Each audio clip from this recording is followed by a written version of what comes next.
안녕하십니까? 배팅 부동산 많은 전문가들이 말하는 향후 계속될 탈서울 경기도 이주의 이유 진행하도록 하겠습니다. 지금 서울 인구를 보면은 계속 감소하고 있습니다. 주구장창 감소하고 있고 이 감소한 인구가 경기도로 많이 빠져나갔다고 보시면 되죠. 그런데 서울의 중위소득하고 경기도 중위소득하고 비교해보면 놀랍게도 경기도 중위소득이 더 큽니다. 높습니다. 그 이야기는 서울에는 못 사는 사람도 많이 살고 잘 사는 사람도 많이 산다는 겁니다. 지금 경기도로 빠져나간 인구들 아주 못 사는 사람들은 아니라는 이야기죠. 가성비 측면에서 비용 대비 주거 환경이 좋은 경기도로 꾸준히 지금 빠져나가고 있는 상황이다. 서울이 모습 대비, 서울이 주거 환경 대비 너무 비싸서 가성비 찾아서 경기도로 가고 있는 상황이다. 이렇게 보시면 됩니다. 여기서 약간 전환을 해서 트럼프 이야기 좀 해보겠습니다. 지금 분위기로서는 당선이 거의 확실시되고 있는 트럼프. 미국의 부자들은 대략 채권 아니면 주식인데 특이하게도 부동산으로 재벌이 된 사람이죠. 요 분이 들고 있는 물건 상당합니다. 상상도 못할 만큼 엄청난 물건들을 지금 또 많이 보유하고 있는 분인데 자서전을 읽어보면 딱 한 가지 비법을 이야기합니다. 저렴할 때 사서 비쌀 때 팔아라. 저렴할 때 사는 게 중요하죠. 이분은 계속 기다립니다. 기다리다가 아무도 나타나지 않을 때 혼자서 나타나서 주정부하고 협의를 합니다. 그래서 수많은 특혜까지 받아내면서 그러면 내가 여기다가 뭘 만들어 볼게. 이런 식으로 해서 지금까지 막대한 수익을 창출해 왔던 분입니다. 그래서 디벨로퍼의 성공 조건을 알 수가 있습니다. 여기서 저렴할 때, 땅을 저렴할 때 사가지고 분양을 하면은 또는 팔면은, 건물을 팔면은 큰 이익을 남길 수 있더라. 요것을 기억해야 됩니다. 그리고 다시 한국으로 옵니다. 한국으로 오면 사진에서 아래 그림이 서울이고 위에 그림이 일본 동경입니다.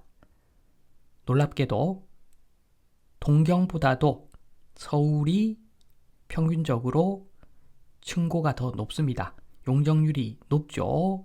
서울은 강남에서 도봉까지 전반적으로 아파트가 많아서 굉장히 높이가 높습니다. 용적률이 높죠. 그런데 개발이 언제 되는가 살펴보면은 결국에는 일본도 자본주의, 한국도 자본주의, 결국 민간에서 돈이 되면은 개발을 하겠죠. 돈이 되어야 개발이 진행이 되는데 돈이 되는 방법에는 두 가지가 있죠. 첫 번째가 정부에서 용적률을 마구마구 올려주면 됩니다. 그러면 사업성이 좋아져 버리죠. 그런데 일본은 층고가 낮아서 개발의 여지가 좀 있죠. 용적률 상향의 여지가 있는데 서울은 지금 또 너무너무 높다고 보시면 됩니다. 그래서 용적률 마구마구 풀어주는 거 요거는 좀 한계가 있어 보입니다. 그러면 돈이 되는 개발 어떨 때 이루어지는가? 땅값이 싸면 됩니다. 땅값이. 서울도 일본처럼 이런 이야기를 하는데 확연한 차이가 납니다. 서울은 이미 비싸죠. 잃어버린 1년도 경험하지 않았다고 볼 수가 있습니다. 반면에 일본은 잃어버린 10년, 20년, 30년 경험하다 보니까 사람들 기대치가 낮아져서 땅값이 저렴해지는 그런 과정을 거치니까 자연스럽게 동경의 중심지들 저렴하게 땅을 매수해서 개발이 진행이 되겠죠. 굉장히 자연스러운 현상입니다. 개발이 된다. 안타깝게도 그 동네가 한번 몰락을 했다는 의미가 되는 겁니다. 몰락을 하지 않으면 땅값이 저렴해질 리가 없고 그러면 개발이 진행되지 않겠죠. 먹을 게 없는데 어떤 놈이 개발을 하겠습니까? 그래서 잃어버린 10년은 있어야지 땅값이 저렴해져서 서울도 제대로 나중에 인구 줄어도 개발이 될 건데 이것도 어렵다는 이야기가 됩니다. 똘똘한 한 채가 만들 서울의 미래. 요거 한번 보겠습니다. 지금 똘똘하다고 하니까 서울 인기가 더 올라가고 있습니다. 사람들 기대치가 더 높아지고 있죠. 그래서 서울 땅값은 지금 너무 고평가되어 있다고 보시면 됩니다. 경기도 땅값이 저렴해지겠죠. 저렴해지는 과정을 겪겠죠. 그러면 돈 되는 경기도가 아마 먼저 개발이 될 겁니다.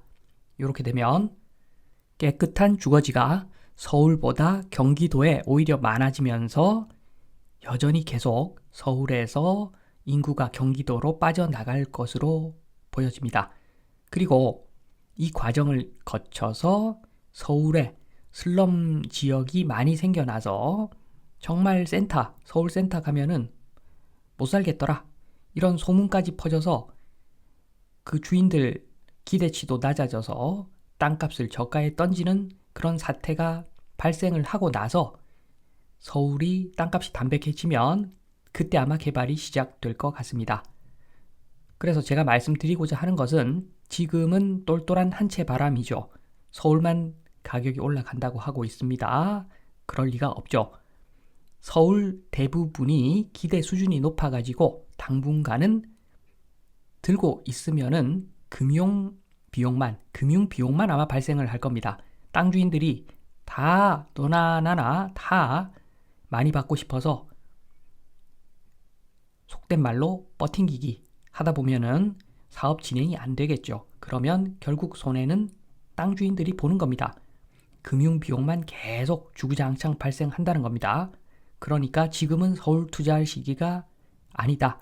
서울 땅도 지금 투자할 시기는 아니라고 보시면 됩니다.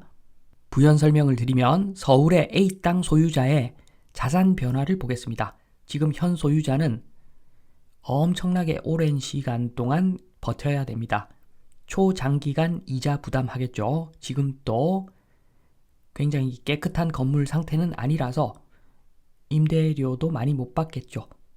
그래서 이렇게 되면은 나중에 개발되더라도 금융비용 생각하면은 기회비용 생각하면은 수익률이 마이너스도 아마 나올 수가 있습니다. 초장기간 이런 기간을 거치다가 막판에 개발 직전에 요걸 매수한 사람, 이 사람은 떼돈을 벌겠죠. 개발 직전에 들어간 사람이 떼돈을 벌지 않는다면 옛날부터 들고 있었던 사람은 거의 망했다고 보시면 되는 거죠. 쫄딱 망했다고 보시면 되는 거죠.